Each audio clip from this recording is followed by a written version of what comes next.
Hello to my Ghoul-Aid men, poltergals, and all the creepy crawlers between. This trailer is a highlight of one story from my channel, so if you enjoyed the narration, then feel free to stick around and even suggest a story you'd like to hear me read in the future. I've been lying down for hours now. It's 5:35 and there's not much I can do. You know what the worst part about my situation is? I'm in the same room with my parents. They keep looking at me, and I can't help but look back and try not to cry or scream. Their eyes are focused on me, and their mouths are wide open. There's a strong scent of blood, and I'm paralyzed with fear. Here's the thing. The second that I make any hint that I'm not asleep anymore, I'm completely fucked. I will die, and there's nobody around to save me. I've been trying to think of a way out of this, but the only idea I have is to rush for my bedroom door, run outside the front door, and scream for help, hoping any neighbors will hear me.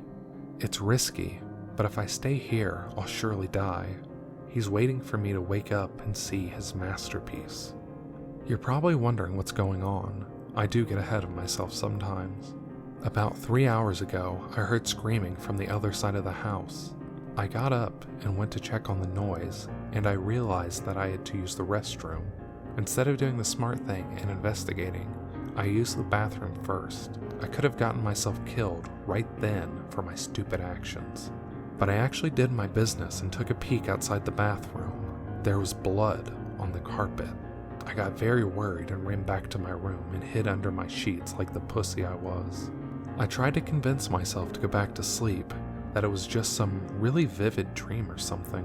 I heard my bedroom door open. Like the terrified child I was, I peeked from under my blankets to see what was going on. I could see something dragging my dead parents into the room. Whatever it wasn't human, I can tell you that. It was hairless, with no eyes and no clothing. It walked like a caveman, with its back slouched as it dragged my parents. But this thing was smarter than any caveman. It was aware of what it was doing. It propped my dad up on the edge of my bed and made him face me.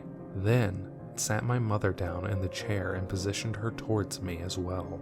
After that, it started rubbing its hands on the walls, staining them with blood, and then drew a circle with a pentagram in it. To finish it off, it scribbled a message on the wall that I couldn't read in the darkness.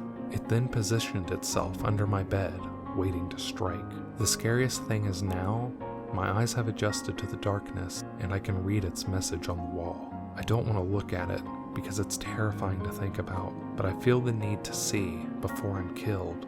I peek at the creature's masterpiece. I know you're awake.